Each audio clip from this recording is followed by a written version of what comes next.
The streets of New Karth glowed with strange lights as Daniel Carter ran through the crowded market. His heart pounded in his chest and sweat dripped down his face.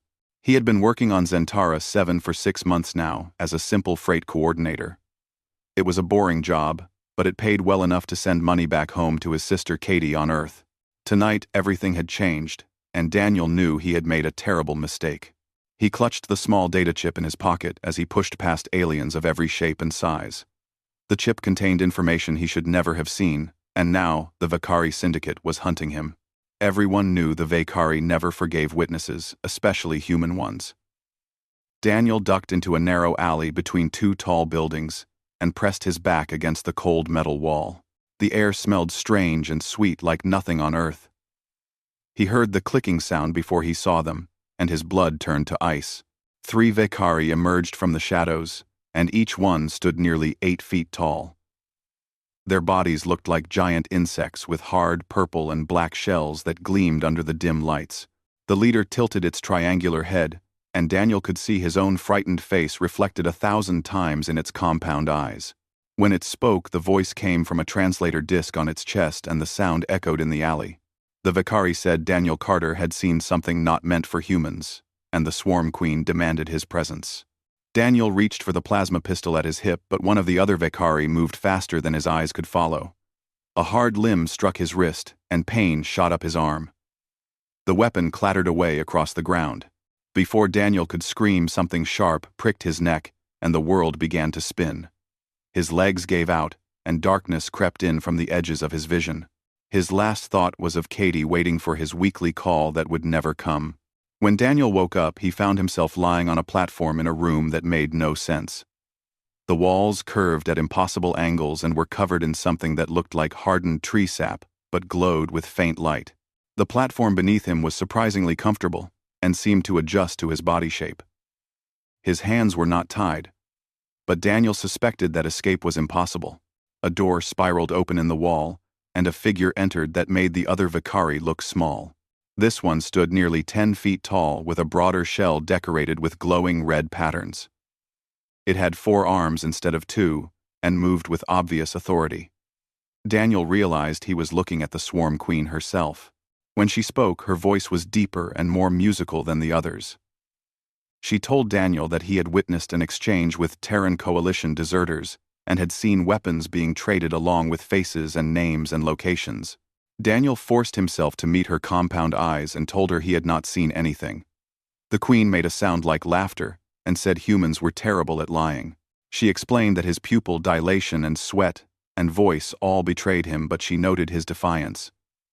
She told Daniel she had killed 63 humans in her lifetime, and most had begged, and most had broken.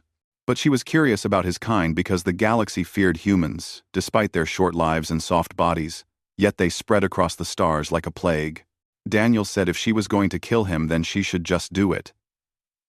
The Queen said no, and explained that Daniel was worth more alive. He would work for the Syndicate because his human mind could see patterns they missed, and his human hands could manipulate technologies designed for his species. Then she gestured to a screen on the wall, and Daniel felt his heart stop. The screen showed footage of Katie walking into her apartment building on Earth. The Queen said cooperation would ensure Katie celebrated her next birthday. Daniel clenched his fists, knowing he had no choice at all. He asked what they wanted him to do. The Queen's mandibles spread wide in what might have been a smile, and she welcomed him to the Crimson Carapace. She said his survival began now. Over the next few days, Daniel learned the rules of staying alive in the compound. The Vakari operated on a strict system based on fighting ability and contribution to the group. Humans were rare among them because most considered humans too fragile and short-lived to be useful. Daniel was strange to them, and strange things either proved their worth or disappeared forever. His handler was a Vakari warrior named Crixtal, who seemed annoyed at being assigned to watch a human. Crixtal's shell bore scars from dozens of fights, and he moved like a predator, always ready to strike. He led Daniel through a maze of chambers deep underground, until they reached a room filled with crates marked with Earth military symbols. Daniel felt sick when he realized these had been stolen from his own people, probably during a raid on a transport ship. Crixtal said the Syndicate had acquired Terran military hardware that was encrypted and the Coalition used quantum-locked systems that resisted their decryption methods. Daniel would break the encryption or face consequences. Daniel protested that he was a freight coordinator, not a hacker. Crixtal clicked his claws against the floor and said Daniel would learn, or the Swarm Queen would send a message to his sister. Perhaps her severed hand still wearing the silver bracelet with the blue stone that Daniel had given her. Daniel's blood ran cold at the specific detail that proved they had been watching Katie closely. He approached the main console with shaking hands and activated it. The quantum lock was military-grade and designed to destroy itself if tampered with incorrectly. But Daniel had served 2 years in Earth's merchant navy before going civilian, and he knew the basics of Terran encryption. He had seen similar systems before during his service. He worked through the entire night with Crixtal watching in silence.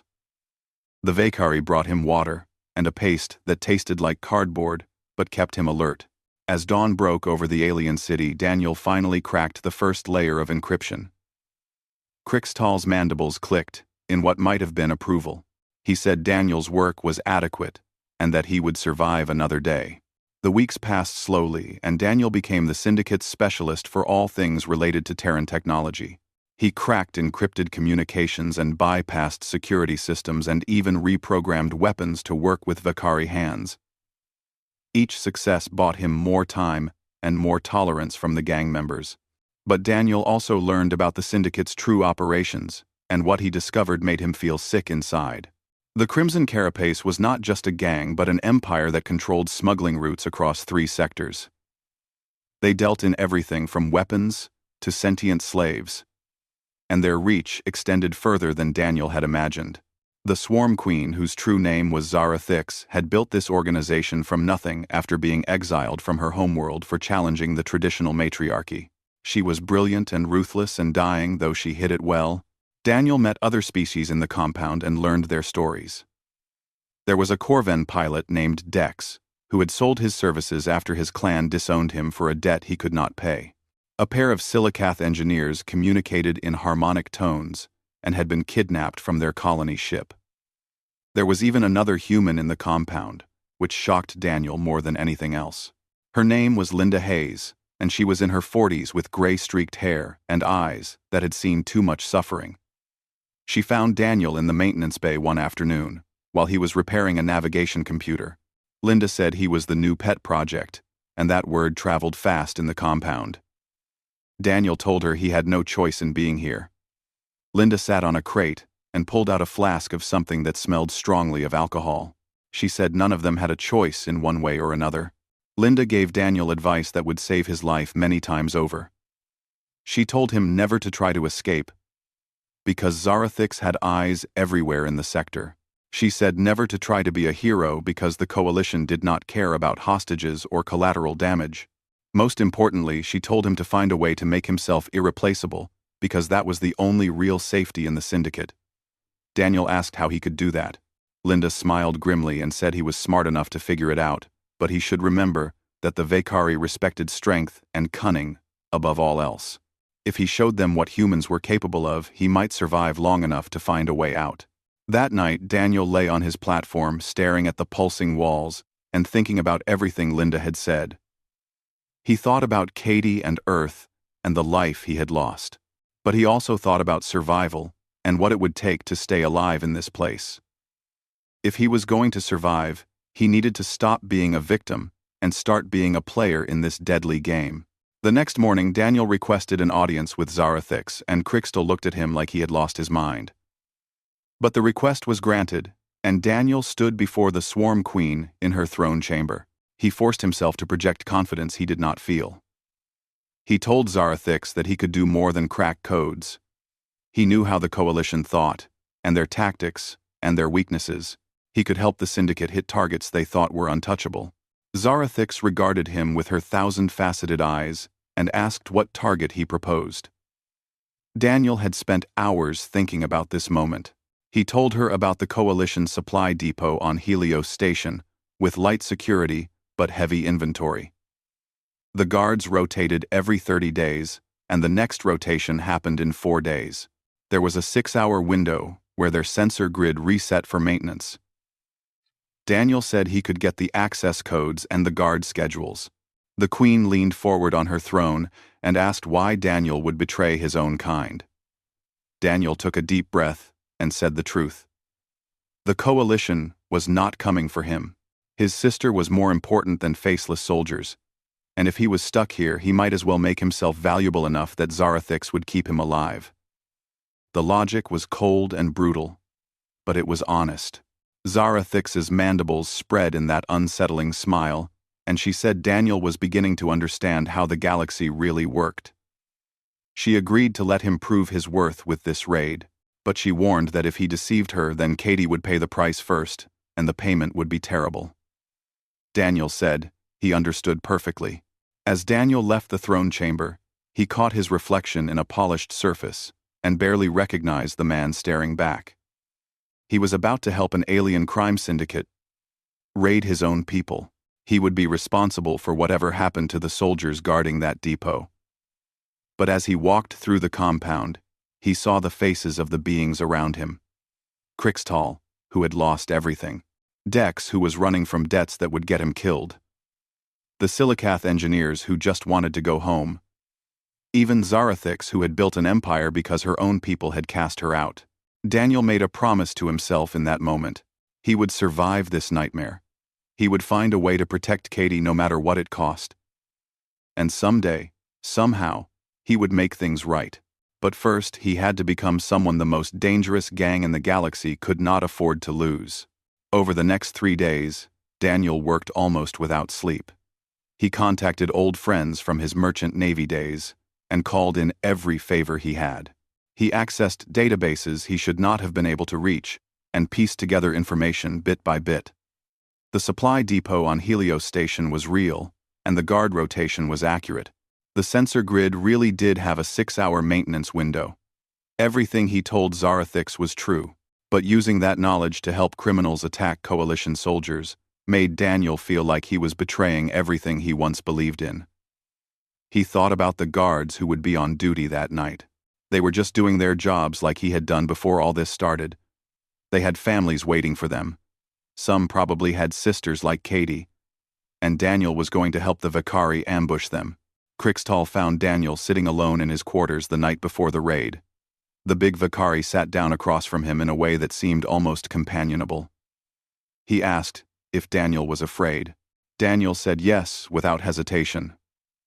Crixtal made a sound like approval and said fear was good because fear kept you sharp. He told Daniel that he had killed his first enemy when he was young and it had haunted him for months. But eventually he realized that survival was all that mattered in the end. Daniel asked if Crixtal really believed that. The Vicari was quiet for a long moment before answering. He said he used to believe other things, like honor and duty and family, but those beliefs had not saved his clutch when raiders attacked. Only violence and cunning had let him survive. The galaxy rewarded the strong and punished the weak. That was the only truth that mattered. Daniel wondered if he would think the same way after tomorrow. He wondered if surviving would change him into something he would not recognize. But he pushed those thoughts away because doubt would get him killed. Tomorrow he would help raid Helios Station. Tomorrow he would cross a line he could never uncross. And tomorrow he would prove to Zarathix and the Crimson Carapace that humans were more dangerous than anyone realized. The assault craft cut through space like a blade, and its hull was painted with compounds that absorbed light, making it nearly invisible to sensors. Daniel sat strapped into a harness designed for Vicari bodies, and the straps dug uncomfortably into his shoulders. Around him, 20 of the Syndicate's best warriors prepared their weapons. The clicking of their claws created a rhythm that matched Daniel's racing heartbeat. Crixtal sat across from him checking a plasma rifle that looked like it could punch through a starship hull. He told Daniel that if the information was false, then Daniel would die screaming in the void. Daniel said the information was good and tried to sound more confident than he felt. He had spent 3 days obtaining everything through old contacts and calling in every favor. The supply depot on Helios Station was real, and the guard rotation was accurate. But using that knowledge to attack his own people made him feel like a traitor. The pilot Dex called back from the cockpit and said they were approaching the insertion point. The sensor grid was cycling down, and they had 3 minutes to drop. Zarathix herself had come on this raid, which was rare, and spoke to how important she considered this operation. The Swarm Queen stood near the rear hatch, wearing additional armor plates that made her look even more imposing. She caught Daniel's gaze and nodded once in acknowledgement. The craft shuddered as it entered the station's docking approach, and Daniel's stomach lurched. He had been assigned to the tech team responsible for breaching security systems once they were inside. Linda was part of his team, along with a Vakari named Scarix, who specialized in electronic warfare. The hatch blew open with a controlled explosion, and the raiders poured out into the auxiliary docking bay. Alarms should have been blaring, but the corridor was silent, exactly as Daniel had predicted during the sensor reset window. The team moved with practiced efficiency, splitting into 3 groups. Zarathix led the main assault force toward the depot. Krixtal took a team to secure the exits. Daniel's tech team headed for the security hub. They encountered the first guards 3 corridors in, and there were 4 coalition soldiers in standard combat armor. The soldiers were caught completely off guard during what should have been a routine night shift. The firefight lasted only seconds because the Vakari moved with terrifying speed. Their natural armor absorbed the first shots, while their return fire was devastatingly accurate. Daniel looked away from the bodies as they ran past, and guilt clawed at his chest. Linda grabbed his arm and told him to focus. She said he could feel bad later, but right now, he needed to keep them alive. The security hub was a fortified room with blast doors. Scarix produced a cutting torch, while Daniel interfaced with the external access panel. His hands flew over the controls, bypassing the biometric locks, using backdoor codes he had memorized from his merchant navy days. The doors opened with a hiss. Inside, 2 technicians stared at them in shock, and Linda raised her weapon, telling them not to move. Daniel rushed to the main console, while Scarix secured the technicians with binding cords. The security grid spread across multiple screens, showing camera feeds throughout the station.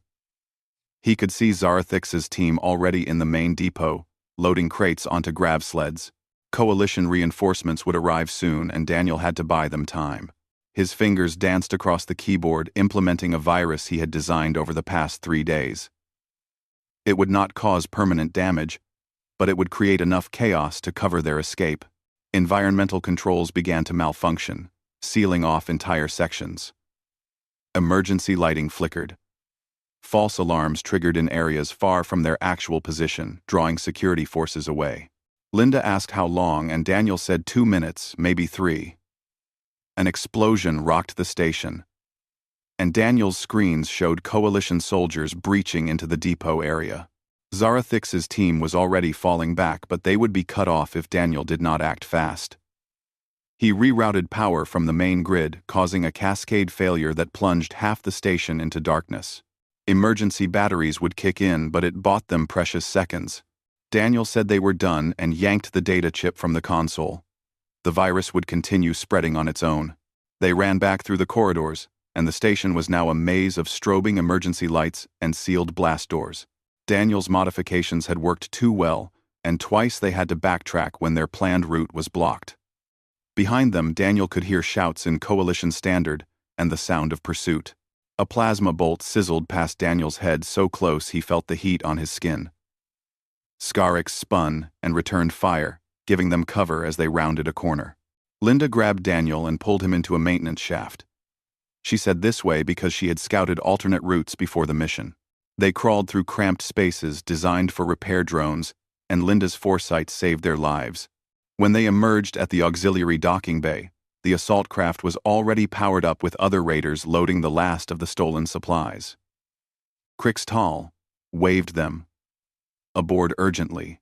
Daniel stumbled up the ramp with his legs shaking from adrenaline crash. The craft lifted off even as Coalition security forces poured into the bay. Weapons fire pinged off the hull, but then they were through the atmospheric shield and into open space. Dex pushed the engines hard, and the craft accelerated away from Helios Station, before their fighters could scramble. In the cargo hold, Zarathix surveyed the stolen goods with obvious satisfaction. There were weapons and armor and medical supplies and rare materials worth millions on the black market. She turned to Daniel, who was slumped against a bulkhead trying to catch his breath. She told him his information had been accurate, and his modifications to their security system were masterful. He had proven his worth. Sumride, we had run God. Daniel looked up at her, exhausted and sick at heart. He said he had just helped rob his own people and murder coalition soldiers. He was a traitor now. Zarathix said no, he was a survivor, and in this galaxy that was the highest achievement. His sister remained safe because of his actions today. And that was what mattered. As the craft jumped to hyperspace, leaving Helios Station and its dead behind, Daniel realized the terrible truth. He had crossed a line today that he could never uncross. The Coalition would consider him an enemy if they ever identified him. He was bound to the Crimson Carapace, not just by Zarathix's threats, but by his own actions now. Linda sat down beside him and offered her flask.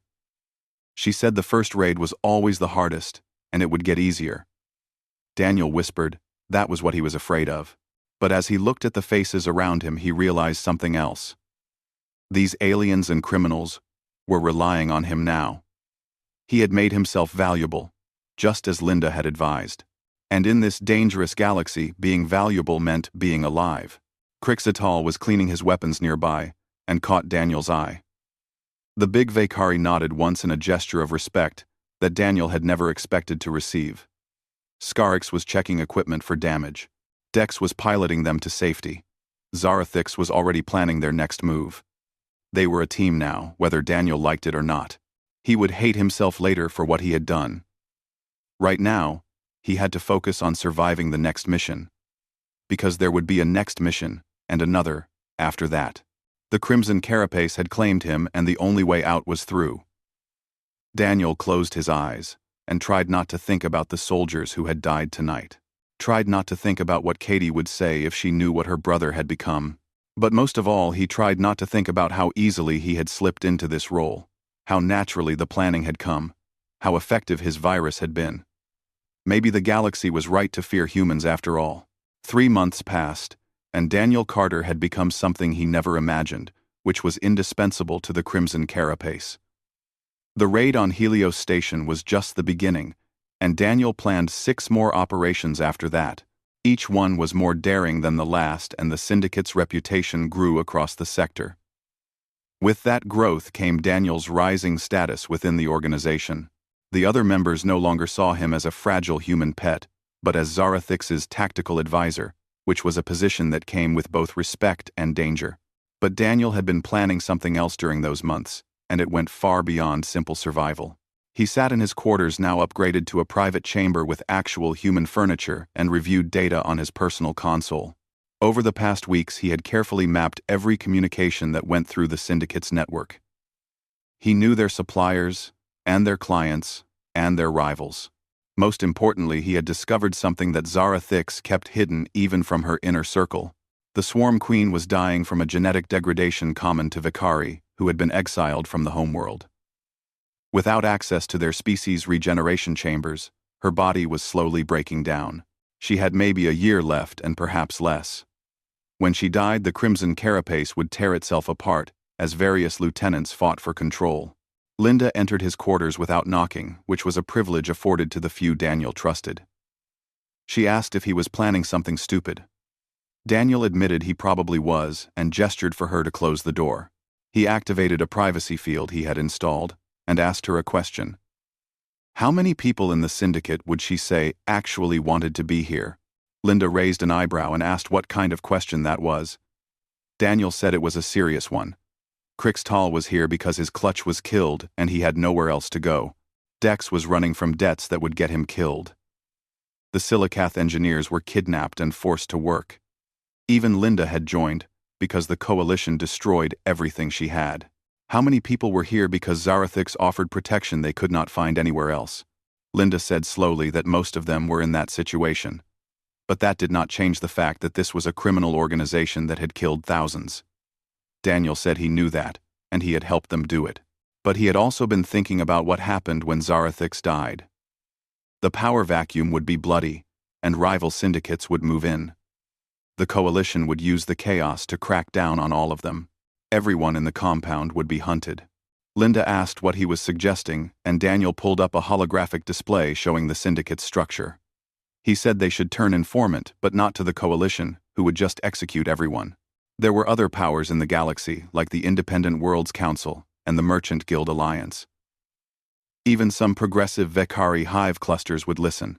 They would provide information about the truly dangerous players, like the slave traders and weapons smugglers who sold to terrorists.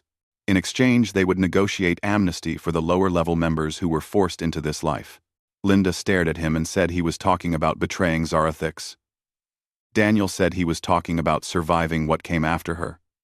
She had months left, and maybe weeks, if her condition degraded faster.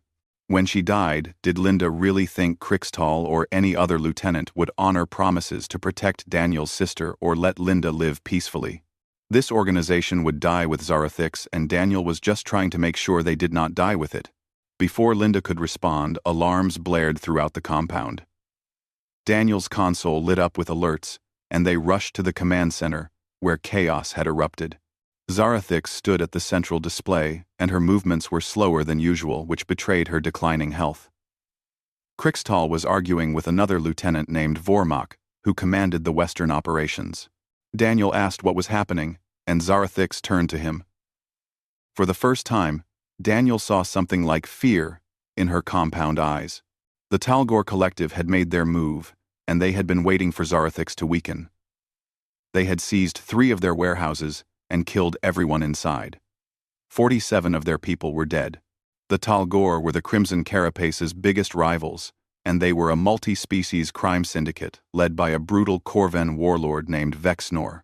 They had been circling for months, waiting for any sign of weakness. Daniel said they were challenging Zarathix for territory, and this was just the opening move. Vormak growled that they should strike back immediately and hit the Talgor operations to show they were not weak. Daniel countered that was exactly what the enemy wanted. The Talgor were stronger right now, and they hoped the Crimson Carapace would waste resources on a frontal assault. They needed to be smarter than that. Zarathix swayed slightly and caught herself on the console. In that moment, everyone in the room saw it clearly. Their queen was failing, and Vormak's eyes gleamed with calculation. The power struggle was beginning already. Crixtal stepped between Vormak and Zarathix and said the human was right. They needed strategy, not rage. Daniel's mind raced because this was happening faster than he had anticipated. But maybe he could use this crisis to start implementing his plan. He said he needed access to all their intelligence on the Talgor, including their routes and contacts and money flows. And he needed a secure channel to the Independent Worlds Council. Zarathix asked why the council, and Daniel explained. They would give the council something they had wanted for years, which was Vexnor's entire operation, on a silver platter.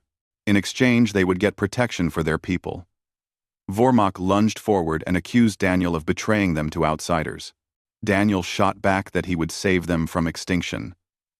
The Talgor would destroy them in a straight fight, but if they cut a deal with the council, they could eliminate their enemy and secure their future. Not as criminals, but as assets who provided intelligence. Zarathix studied Daniel for a long moment, and he could see her weighing the options and calculating the odds. Finally, she nodded and told him to do it. But she warned that if Daniel betrayed them to the coalition, she would ensure his sister suffered before she died. Daniel said he understood. Over the next 72 hours, Daniel worked with barely any sleep. He compiled everything the Crimson Carapace knew about the Talgor Collective and cross-referenced it with data from galactic networks. The picture that emerged was damning. Vexnor was not just a crime lord, but was running weapons to separatist groups that had killed thousands of civilians. He was trafficking sentient beings across borders. He was everything the Independent Worlds Council had been trying to stop for years. Daniel reached out through anonymized channels to a council investigator he had identified named Commander Helen Cross.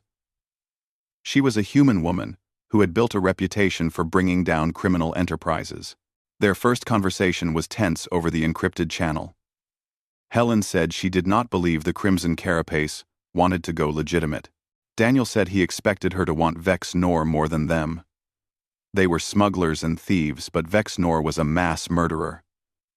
They were offering everything she needed to take him down. In exchange, they wanted amnesty for lower-level members who were coerced or had nowhere else to go. Helen asked about Zarathix, and Daniel said she was dying. Her organization would fall apart in months anyway. If the council helped manage that collapse, they would prevent a war that could kill hundreds or thousands. There was a long silence before Helen said to send the data. She would take it to her superiors, but warned that if this was a trap, she would personally hunt Daniel to the ends of the galaxy. Daniel said it was not a trap but a lifeline. The data transfer took hours, and when it was complete, Daniel leaned back, exhausted. Linda brought him real coffee from Earth, which was an expensive luxury. She asked if he thought this would work. Daniel said it had to because the alternative was, they all died, when the organization tore itself apart. 3 days later, the Independent Worlds Council made their move. A joint task force hit every Talgor operation simultaneously, using the intelligence Daniel had provided. Vex Nor himself was captured trying to flee his stronghold. The criminal empire he had built crumbled in hours. In the Crimson Carapace compound, Zarathix called a meeting of all senior members. She looked even weaker now, and her movements were labored. But her voice was still strong when she spoke. She said their enemy was defeated, but she would not lie to them.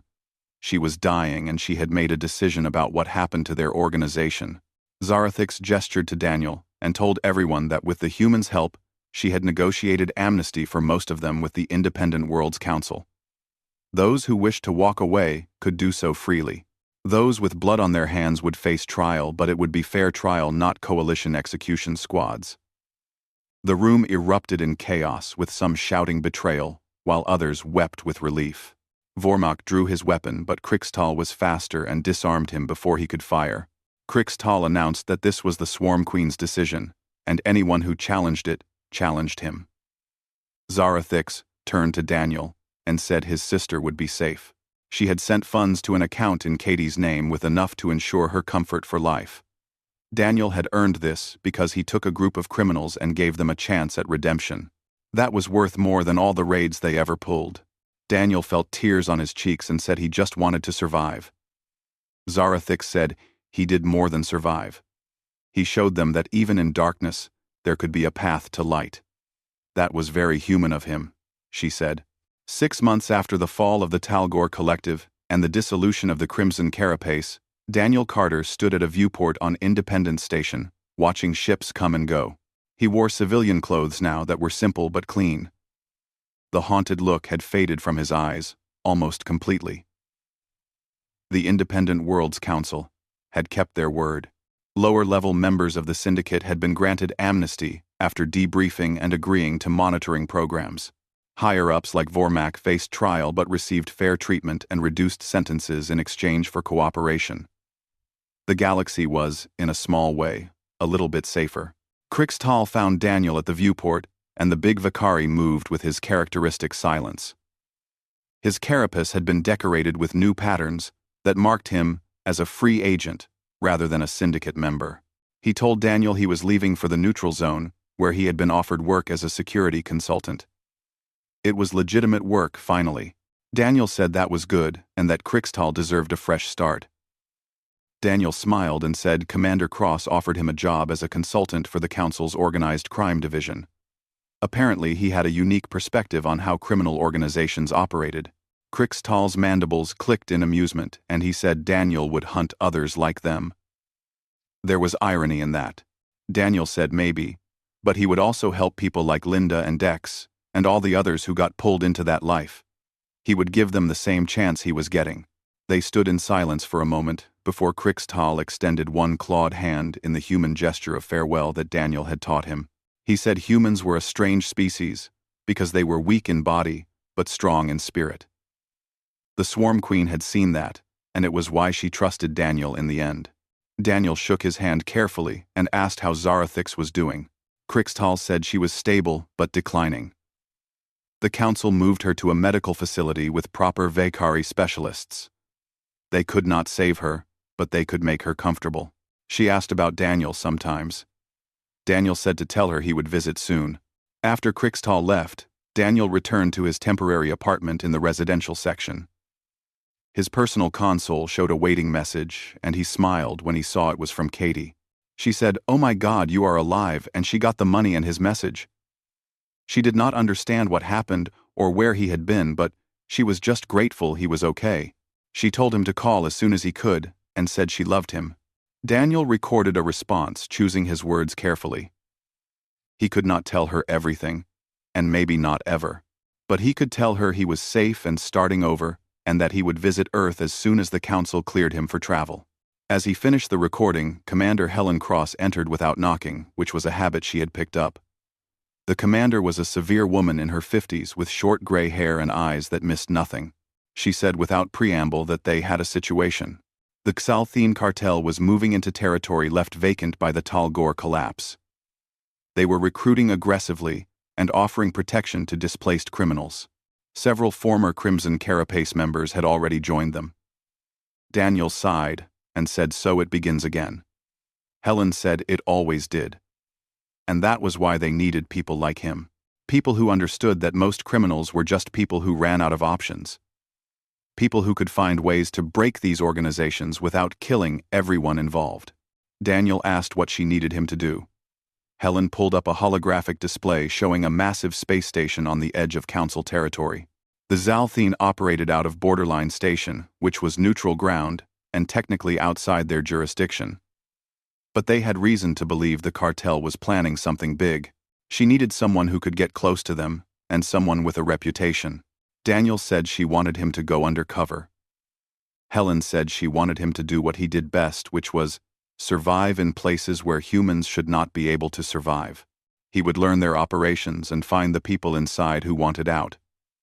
When the time was right, he would help the Council bring the whole thing down. Daniel looked at the station and thought about everything he had been through. The terror of being captured and the guilt of betraying his own people. The slow realization that survival meant adaptation. The final gambit that had saved dozens of lives by destroying the organization he had become part of. He told Helen he would need resources and a cover identity and a way to stay in contact that could not be traced. Helen smiled and said it was already arranged. He would leave in 3 days. But she needed to know if he was ready for this, because going back into that world, even as their agent, would take a toll. Daniel thought about Zarathix dying slowly in a medical facility, about Crixtall trying to build a legitimate life after years of violence, about Linda, who had retired to a quiet colony world to finally find peace, about all the people who had been given a second chance because he had been willing to risk everything. He said he was ready because someone had to do this work. It might as well be someone who knew how both sides thought. 3 days later, Daniel boarded a transport to Borderline Station under a false identity. He carried minimal luggage and maximum determination. The galaxy was a dangerous place, filled with predators and prey and criminals and heroes. He had been both, and now he would use that experience to make things a little bit better. As the transport jumped to hyperspace, Daniel thought about a conversation with Zarathix during one of his visits. She had been lying in a healing pod with her carapace dull from illness but her eyes still sharp. She asked why he did this when he was free now. He could go home and live peacefully. Why choose to walk back into darkness? Daniel had thought about it before answering. He said someone showed him that even in the darkest places, and even among the most dangerous people, there was still hope. That even aliens and criminals and exiles were just people trying to survive. Zarathix had taught him that. And now, he was going to use that lesson to help others. The Swarm Queen had made that clicking sound that was her version of laughter. She said that was very human, because his species always believed it could save everyone. It was their greatest weakness and their greatest strength. Daniel asked which it was this time. Zarathix said both, and it was always both. As Borderline Station grew larger in the viewport, Daniel Carter prepared to do what humans did best. They adapted and survived, and somehow, against all odds, found a way to make things right. The most dangerous alien gang on the planet had taught him how to survive. Now he would teach others that there was something more important than survival, which was redemption. And in this vast, dangerous galaxy that made all the difference. Daniel watched the station approach and thought about all the people inside who were trapped like he had been. People who made bad choices or had no choices at all. People who could be saved if someone was willing to walk into the darkness and bring them out. He was that someone now, and it was time to get to work.